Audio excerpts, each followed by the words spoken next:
I'd like to show you another game from the Herceg Novi Blitz tournament 1970 in Yugoslavia. The event that Bobby Fischer won with the remarkable score of 19 out of 22, playing against such opposition as Tal, Petrosian, Smyslov, Korchnoi and so on. Looking through these 22 games, what really impresses me is that he hardly made any blunders. If you look at games from the World Blitz Championship, you'll see that even the very top players, occasionally they'll blunder a piece, they'll blunder a checkmate. It happens. It's Blitz chess. You've got 5 minutes for all your moves. It can happen. But there was only one of those 22 games where Fischer blundered material, and that was against Korchnoi, the one game where he lost and he blundered a pawn. But apart from that, it was classic Fischer.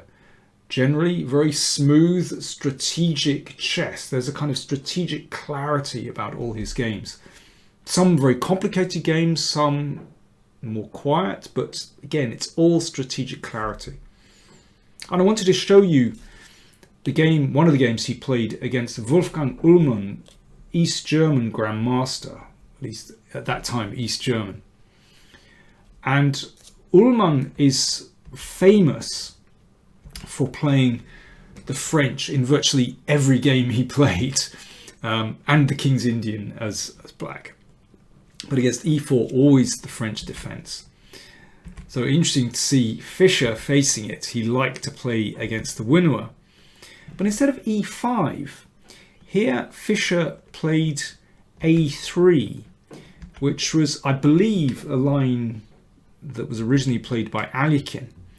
And this is very different from the main lines of the winner, which have this closed pawn structure, because of course it allows black to take on e4.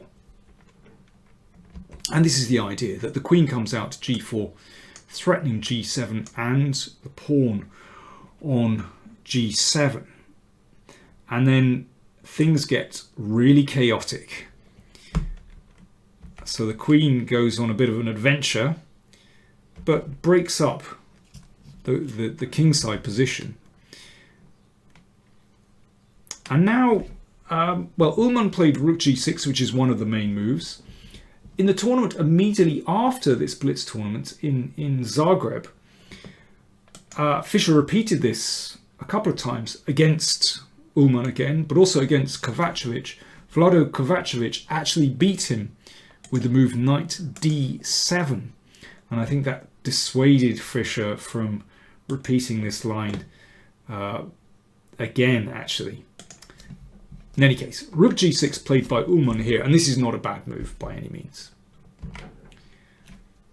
And knight c6 also fine, and bishop b2. So why does Fischer like this variation? Well, at the moment, I have to say, optically it doesn't look very nice for white. Pawn structure's a bit messed up here, and white is behind in development. However, you do have the two bishops, and Fischer was a principled guy. He loved playing with the two bishops, and I think that's why he liked this variation. It's also, there's a lot going on here. It's very, very complex. So, as I mentioned, in this tournament after the Blitz tournament, Fischer and Uhlmann met again, and there Uhlmann played queen d6. Let me show you very quickly what happened there. And I think this shows the advantages of this system. This is how the game went. And Fischer played c4. Now already this looks very pleasant for white. Nice development here. The bishop well placed on b2, supporting this nice pawn center. Two bishops. Seems to me white is doing very well, and indeed Fischer won that game quite quickly. b6 was played by Uhlmann here, and I think that's a better move actually. I should say that knight e7 probably has the best reputation from a theoretical point of view, spinning around to f5 to attack the queen. But b6 is not bad.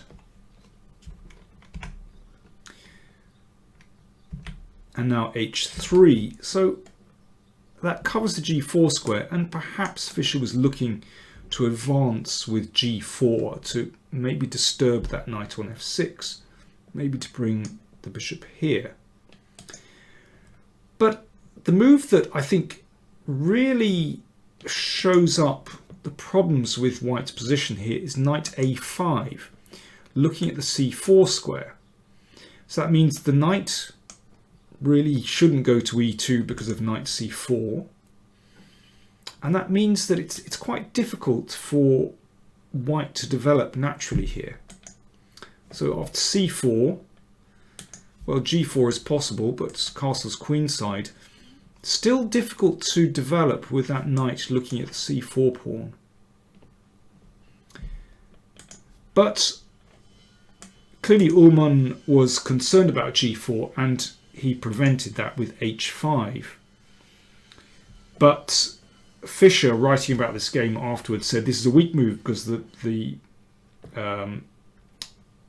pawn here is potentially weak and it's a loss of time. I think that's the crucial thing.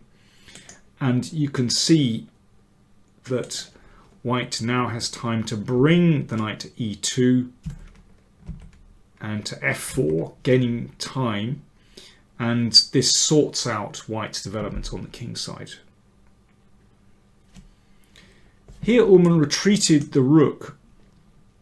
Very interesting variation that Fischer mentions. He mentions e5. And this introduces complications, of course. That can't be taken because of the pin. So knight takes rook, e takes d4. Now, Fischer says there are many interesting possibilities here, but the most sure is knight f4. So white could keep the material, but I find it fascinating the line Fischer suggests, which is just to return the material to reach an endgame. And that shows his style very well. And here he actually says, with a winning position in the endgame with two strong bishops. Well, those bishops are very strong. And that pawn also not very pleasant for black. Blocks that knight, blocks the bishop. You can see those bishops are running free. The knight is on a beautiful square here, and maybe rook f1, and those pawns don't look very strong at all. Fascinating decision there. Or, well, that's what Fischer says he would have liked. Shows this strategic clarity that Fischer had. So let's go back to this position. So knight f4 just played, hitting the rook, which retreated to g8. And white's position is very pleasant. Two bishops and a centre. And now he powered through with d5, which opens up the diagonal for this bishop. And the next pawn came up. That's a confident decision from Fischer. Blocks out this bishop, opens up this bishop. But of course it does allow black's knight to reach a nice central square. But Fischer thinks he's got it all under control. That knight does cover the d3 square as well as the bishop as well.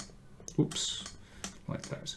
And here maybe king b8 would be prudent, but Uhlmann played bishop a6. Now, he basically wasn't aware of the tactics. Now, queen c3 attacks the knight and defends that pawn.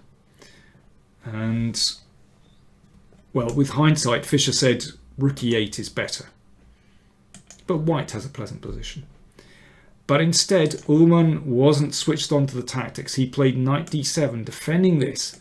And here is where Fischer showed his touch in the position. He played d6. That was taken. And now c5. So this is great stuff. If knight takes c5, then bishop takes bishop. Now, Uhlmann should probably do this. He loses a piece. But this is still complicated with these knights flying around and potential problems on the c file as well. Should be good for white, but that's the trickiest line. But instead, Uhlmann was obviously completely bamboozled And after this move c5, he took on e2. And then pawn takes pawn, check. And Fischer took the queen. And of course, he's completely winning here. Now, that looks like miserable capitulation from Uhlmann.